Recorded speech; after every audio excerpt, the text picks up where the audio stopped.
Good morning, class. Once again, um, we will continue our discussion about serve beverage orders in this platform because it is signal number 2 in our place. Okay, the other day we discussed about beverage service techniques, cold beverage service, water service, mineral water, other cold beverages, service aperitifs, wine service, opening procedures of wines, service temperature of wine, and basic phrasiology when serving wine. I'm sure you understand all our lessons when we discuss this, because when I asked if you have questions, you said none. And when I asked if you understood, you said yes. Therefore, we will continue with our lesson. Other phraseology for serving beverages. When offering drink, we may say, "May I offer you a glass of refreshing drink before your meal to start with?" Or, of course, don't forget the ma'am and sir, right? "Ma'am, sir, may I offer you a glass of refreshing drink before your meal or to start with?" With, because it's a rising intonation because it is answerable by yes or no. Next, when we offer lunch or dinner. When we offer aperitif, we may say, "Ma'am, sir, may I suggest a glass of aperitif like dry martini or sweet vermouth to start your meal?" Your meal? May I offer? Kasi ang sagot, yes, no, right? "May I get you a bottle of chilled beer or a martini, perhaps, before we serve you dinner?" "Madam, may I get you a refreshing cocktail?" If, for example, for bars. If you know his favorite,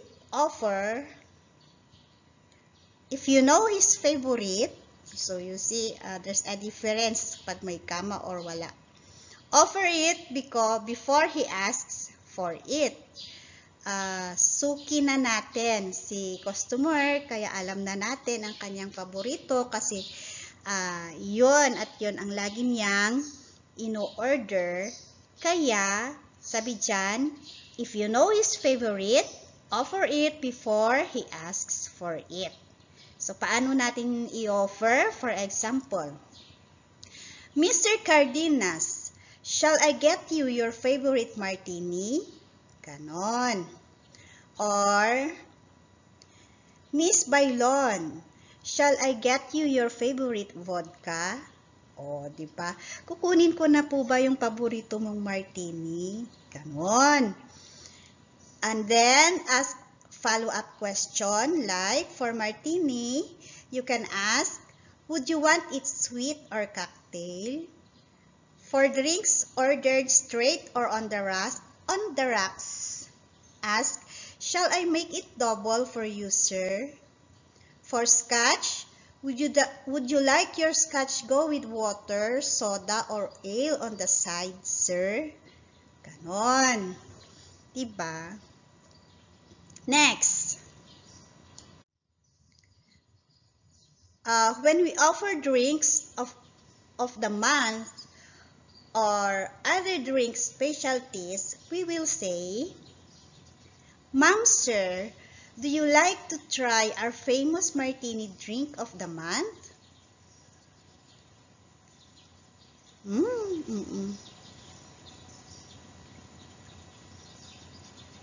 The sweet martini, like that. It's a very special concoction of our bar manager. I'm sure you'll like it. With feelings dapat para ma-convince natin si customer. Or else, if without feelings, then we will expect that they will say, "No, thanks." Like that. Kung if we will sound excited, then ma-excited. Ano ba yan? O sige nga, pa-order ng isa para matikman. Ganon. So, remember to say, I'm sure you'll like it. O, di ba? Pag ako, ikaw ba naman ma-offeran ng ganyan ka-enthusiastic na na waiter? Ay, baka bigyan ka pa ng bonggang-bonggang tip. If you ask about a cocktail, ba't ko ba hindi binigyan kasi ng nilagyan ng kama? Mention the base and modifying agent. For example, peach daiquiri. Okay? It's a perfect blend of light rum and our local peaches. For Irish coffee, it's a fascinating blend of Irish whiskey and hot coffee topped with whipped cream. Ganyan. I think na pag-aralan na natin yan sa suggestive selling and upselling, wherein hindi lang natin sasabihin na, would you like some coffee? No. Dagdagan natin, di ba? Would you like an aromatic black coffee? O, di ba lang? Ganon. When offering drinks to several guests on one table, madami sila.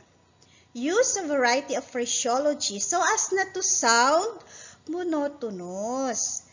Hindi yung kung paano mo tinanong yung isa, halimbawa 10 sila sa isang table. Ganon at ganon at ganon ng 10 beses, yun ang monotonous. Like for example, sinabi mo sa una, do you like to try our famous drink for the month? Tapos ikalawa, do you like to try famous drink for the month? Ay nako, baka paglapit mo pa lang sa pangatlo, sasabihan na niya agad, no. Kasi alam na niya kung ano yung tatanong mo.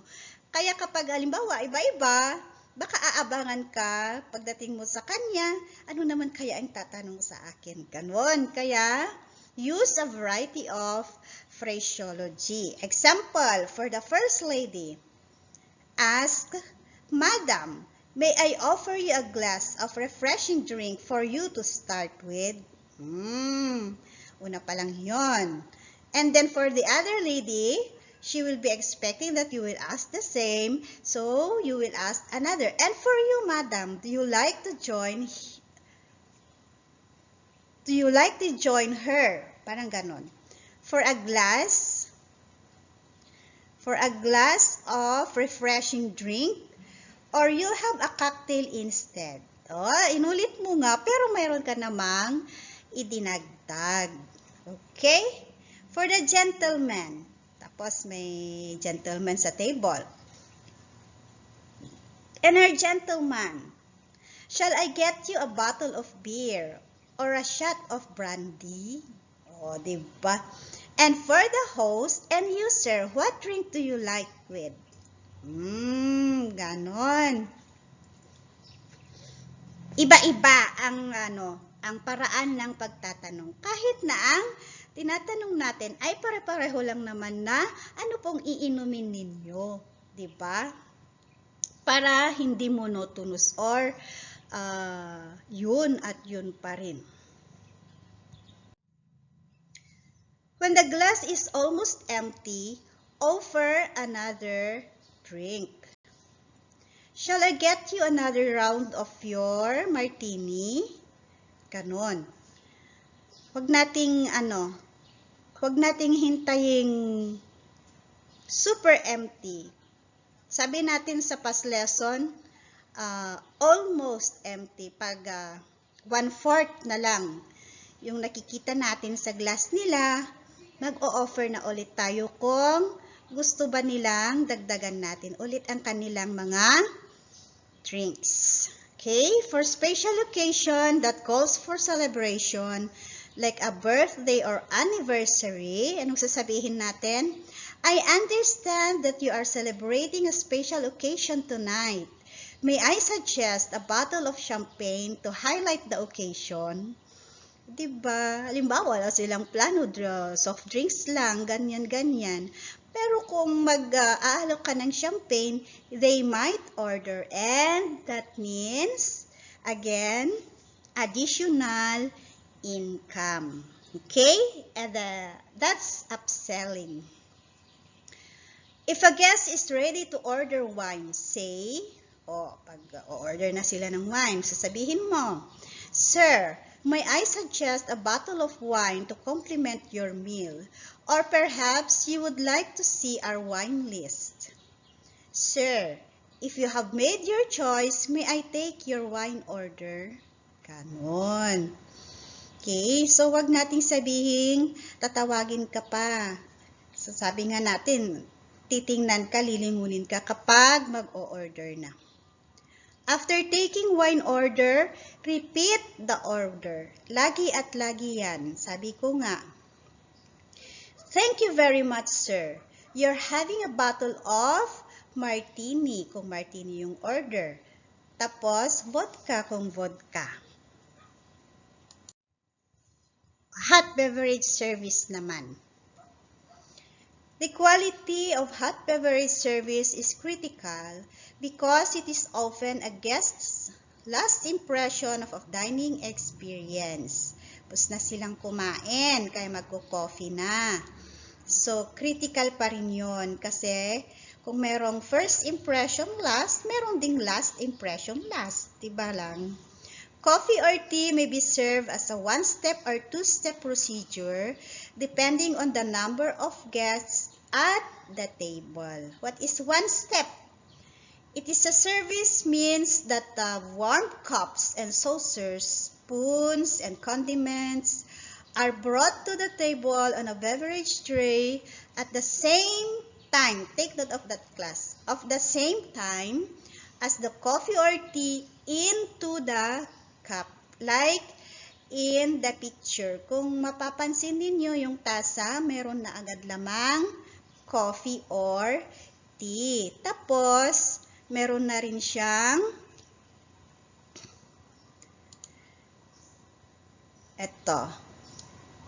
creamer and sugar and milk jug. Ganon. So, sila ang magtitimpla. How about two-step? Two-step service requires the cups and saucer serviceware and condiments being brought to the table first, and then the server returning with the coffee or teapot to pour it into the cups. Coffee or teapots and cups should be warm prior to service. So, hindi daw malamig dapat ang mga yan. When using a beverage tray, the tip of the cup and spoons should not come into contact with the service surface of the tray. As we can see in the picture,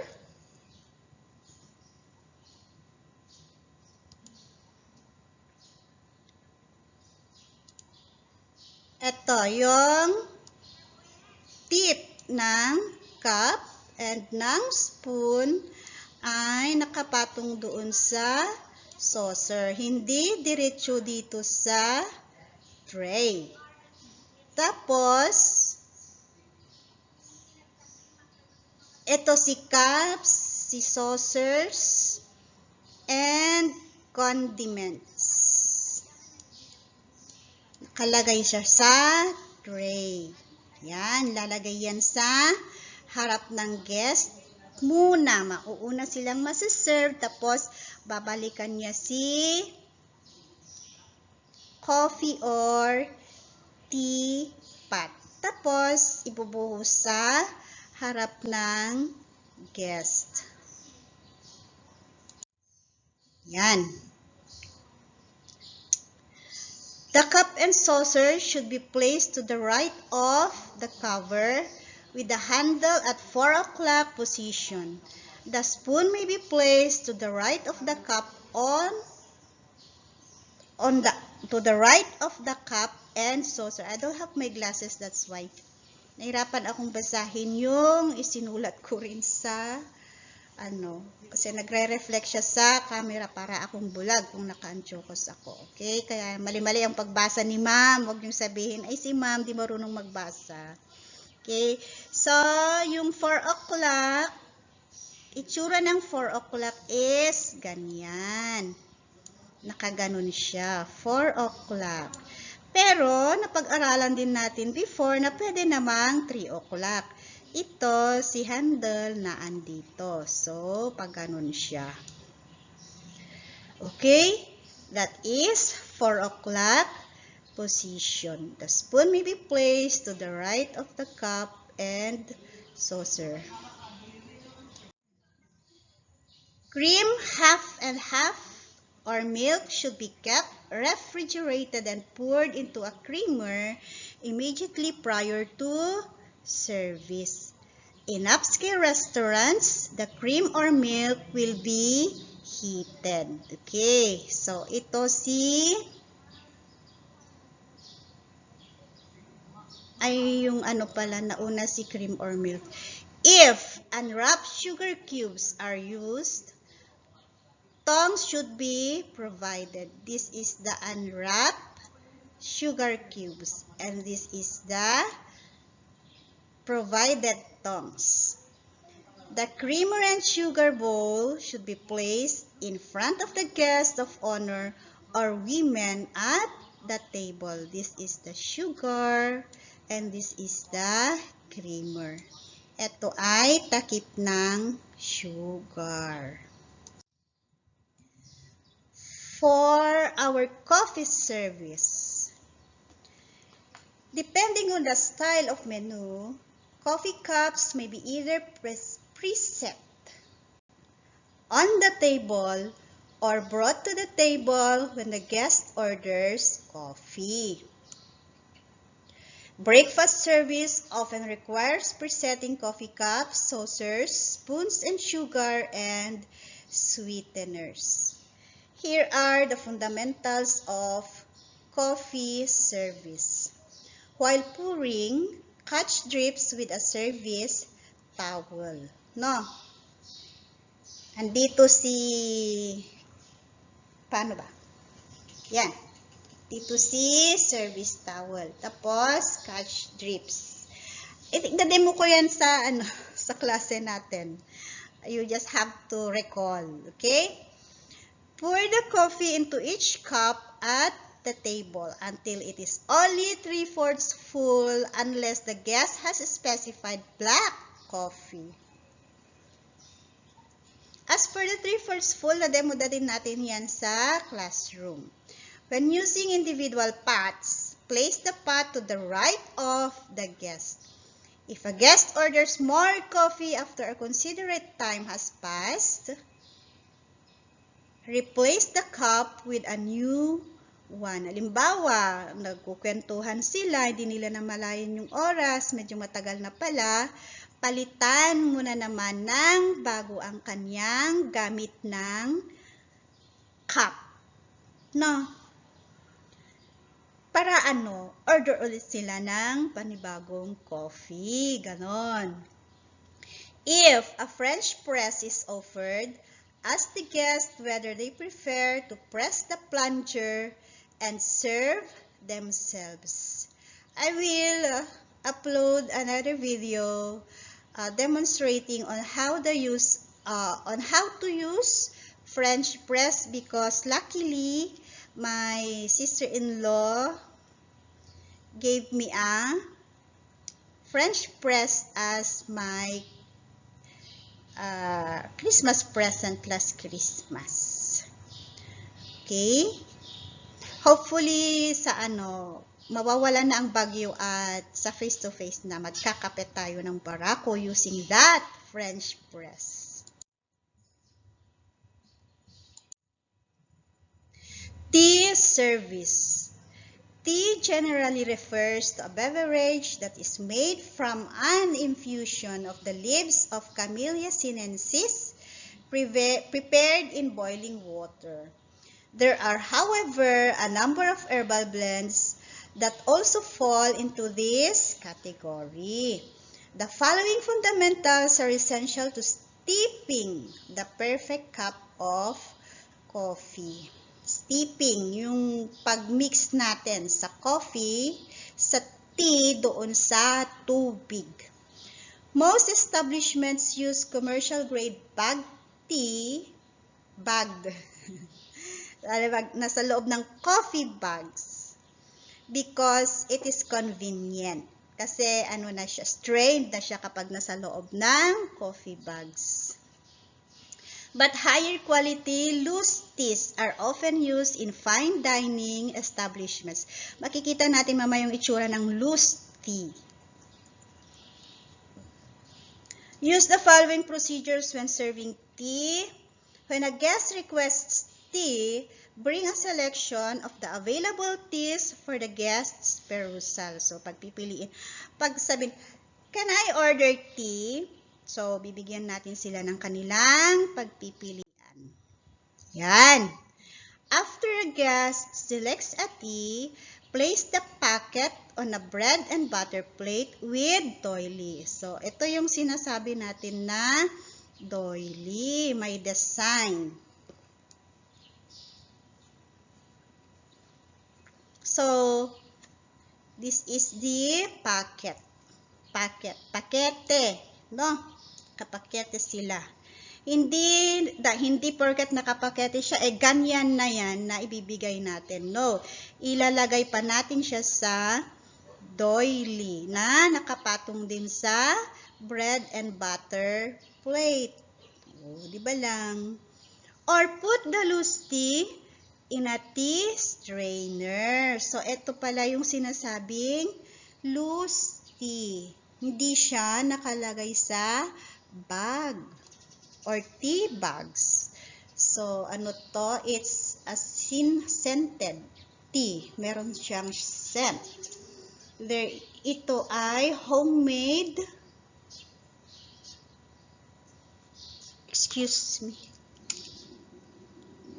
homemade dried fruits. And this is a loose tea. Oh, yan. Yan pala sila. Tapos lalagay natin dito sa strainer. Tapos bubuhusan ng boiling water. And then may steep na siya. Mabababad siya konti. Tapos iinumin.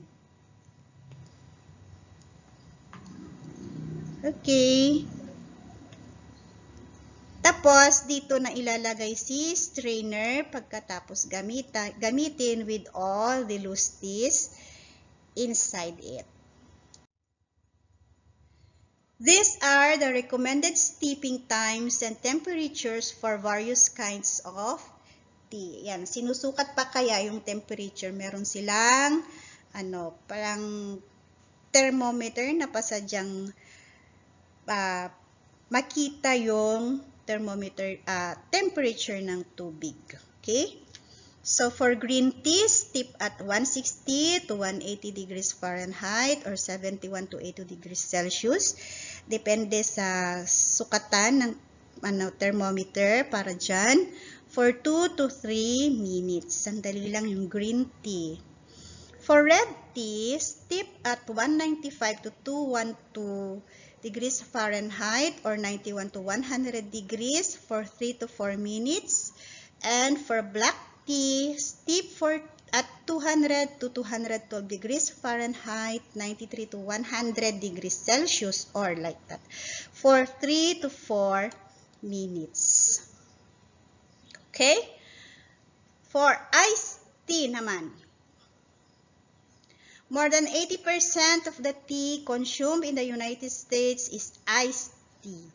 Iced tea can be prepared from powdered tea concentrate, a commercial liquid tea concentrate, or a concentrate made on the premises. Depende sa gusto ng guest. Yan. To make iced tea from a liquid concentrate, steep the tea for about 10 minutes in a quarter of the quantity of boiling water needed for fresh hot tea.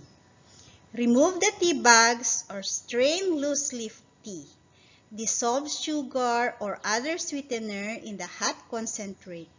To serve, blend 1 part concentrate and 2 parts fresh water. Served in a highball glass or tall goblet filled with ice. So, titimplahan muna natin yung tea sa mainit na tubig. Tapos, yung part nun, so titimlahan, bababad, no? 10 minutes. And then, alisin natin yung tea bag or yung strained loose leaf, nakita na natin kanina. Tapos, titimplahan ng sugar or other sweetener doon sa mainit para tunaw na tunaw yung sweetener. Tapos, pag serve na natin, kuha tayo ng part doon sa concentrate na tinimplahan sa mainit na tubig. Tapos, dadagdagan ng 2 parts fresh water. Paano yun? Halimbawa, 1/4 cup hot. Tapos, 2 parts is like 1:2. Dalawang 1/4 na fresh water. At saka, ice na. So, ganyan yung hitsura. Parang yung nasa picture. This is a highball glass and this is a tall goblet filled with ice. Ay! Self-check na. Tapos na ang lesson ng serve beverage orders. Okay. True or false? Read the statements below on a 1/2 sheet of paper crosswise. Yes, 1/2. Yes, crosswise. Copy the statement and write true if the statement is correct and false in capital letters po is if the statement is incorrect at the end of each statement. Okay, please follow instruction po. Yan. If you have questions, class, please ask in our GC and I will answer them.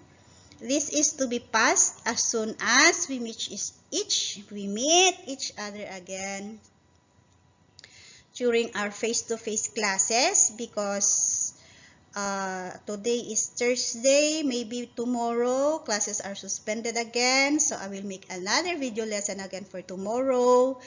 And hopefully, we will meet on Monday face-to-face with a good weather already. Okay, so please answer this self-check class and I will be collecting them on Monday. Siguro bukas suspended pa din.